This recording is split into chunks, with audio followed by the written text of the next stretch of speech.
Hi YouTube, another video. It's been a while. Hope you guys are doing well. To my one subscriber.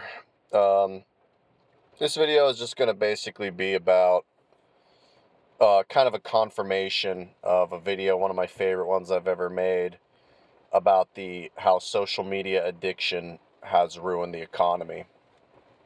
And I would argue that it has.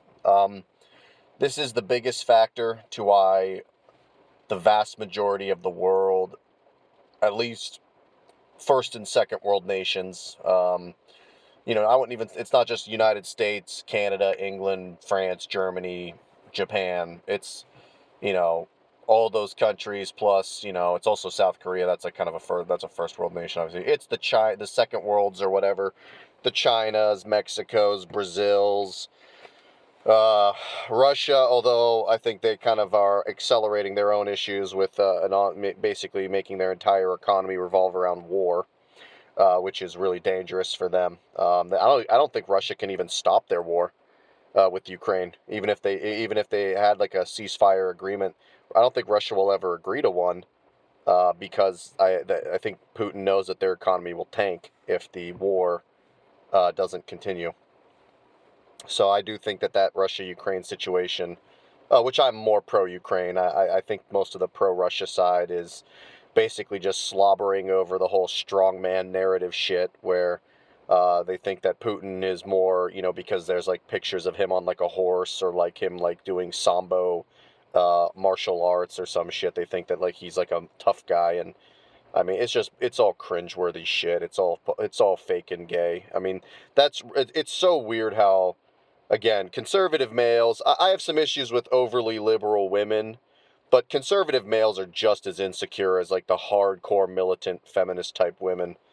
And it's so annoying just listening to like I go to the gym all the time, and the amount of dudes there who like they're like slightly stronger than like the newcomers, and so they think that they're like, the tough shit, and then, someone like me who's been working out for 20 years, wasting my life probably doing it, shows up and, outworks out everybody, or most people.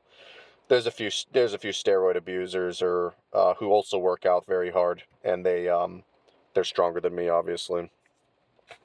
But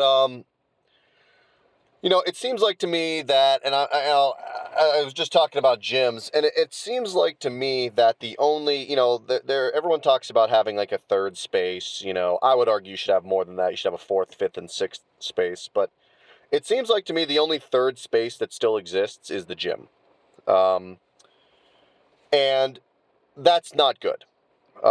It seems like to me that just working out, gym culture, and by the way, when you go there, there's, you know, a lot of people have their headphones in. A lot of people are also, there's also like this like weird uh, hierarchy that when you walk in, it's like don't, it's not as social, it's not as encouraging, it's not as supportive. It's not a really good place for that. Gyms are very competitive places, even just normal LA Fitnesses and whatnot. It's a very it's not like hardcore competitive, like you walk in and like heavy metal music's blasting and everyone's like competing like a weightlifting competition, but it's like a passive competition, right? And that's not a healthy third space. I mean, it's okay to compete in life, but when we talk about third spaces, it's supposed to be a place to network. It's supposed to be a place to be supportive of each other. It's supposed to be a place to learn. It's supposed to be a place to teach, and stuff like that. And I don't think that's really abundant with gym culture, especially in the advent of smartphones and AirPods or whatever the fuck. Uh, you know, I've been working out since maybe like the mid to late 2000s, and when I started, finally getting of age, where for like high school basketball and stuff, and the difference between when I was, say, like, like a freshman in high school in like 2005 versus even my senior year, when the gym culture even changed a lot then, from like '05 to the late 2000s, and like literally almost 2010. And I'd imagine It's only gotten worse since, over the next 20 years from 2005, where, it's either nobody's talking or everyone's like staring at, kind of like doing the passive, like drive by stare at you type thing. And also the rise of people with kickstands up and filming things because maybe they're an influencer or they're more likely a wannabe influencer with their like 3 likes or whatever that they get. And so, is this really a healthy third space? The answer is no.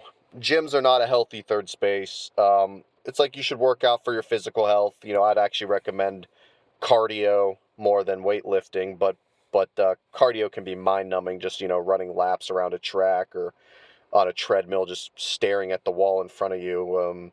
Even the TVs, they almost always will have either like some cable news slop or ESPN on, which is boring as fuck.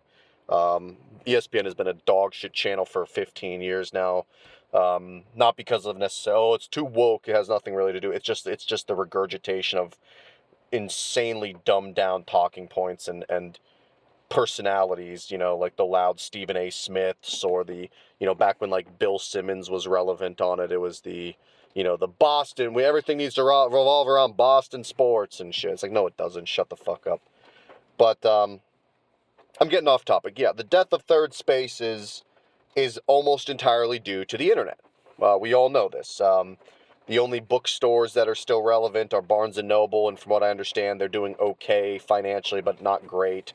Um, Places like smaller market like video game stores. Even back in the day, even a store like a GameStop would would still get like, you'd still have like kind of people hanging out there, even if it's like a corporate store like that. And then like small business video game stores. I remember there was this one called Funco Land where I live. Well, I mean, I haven't really left this area, but and it was a cool store, and I think it was like a small chain that got bought out by GameStop. But like they would have like kind of like sponsored events or like little mini tournaments and stuff like that.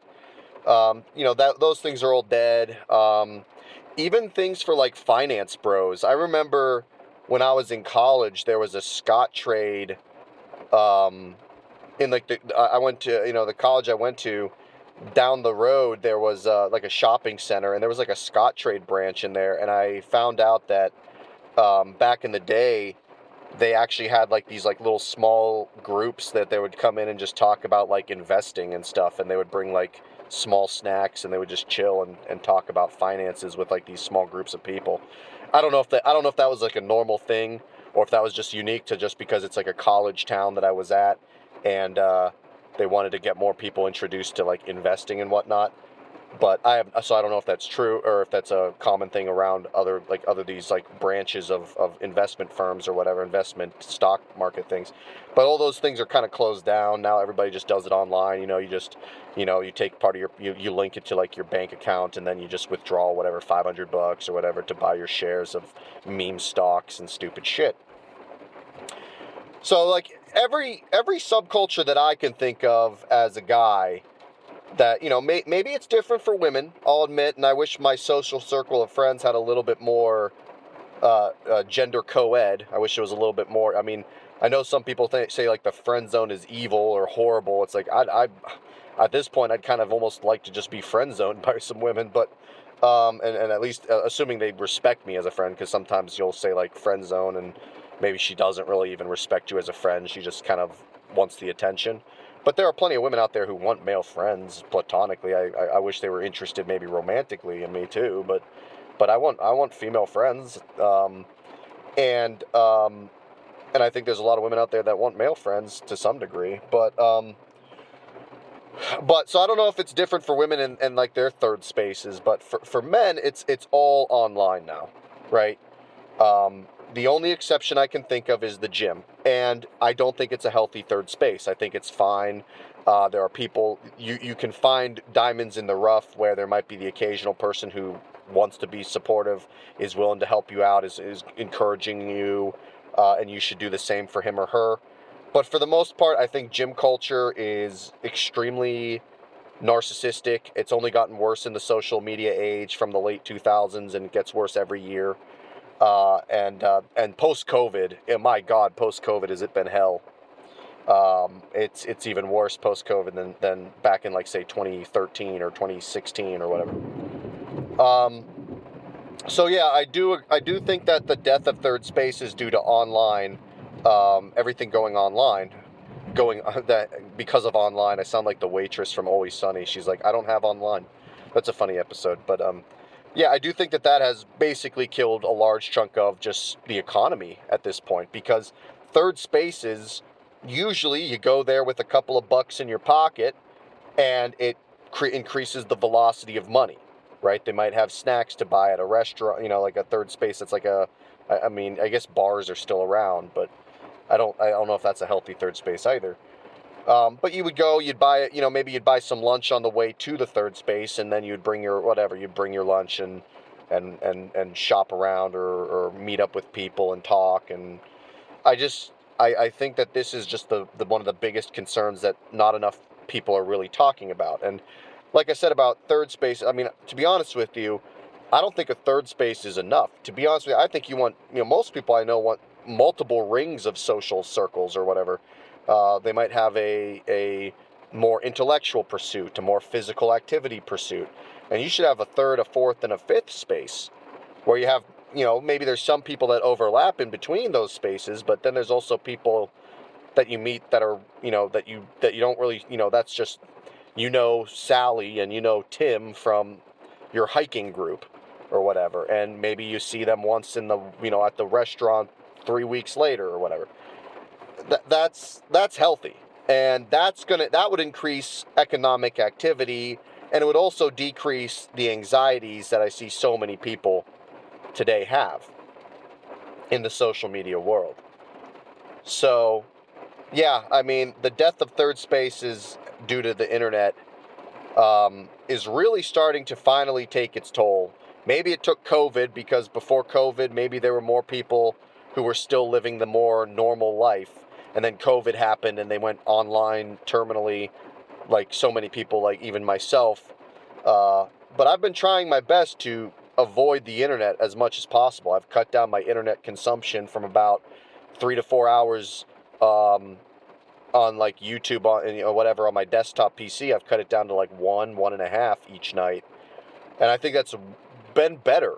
Again, I need that. Part of it is it takes a village, so to speak, where you want other people to do the same, so you have people to interact with. But I do think it's better overall that my internet consumption has gone down. It's just not enough people, I think, are following suit. But yeah, the death of third spaces, what do you think? How much of it is the death of third spaces contributing to the economic problems of each, country, your state that you live in, the local town that you live in, your country, and then the rest of the world? Just my thoughts, and I'm out.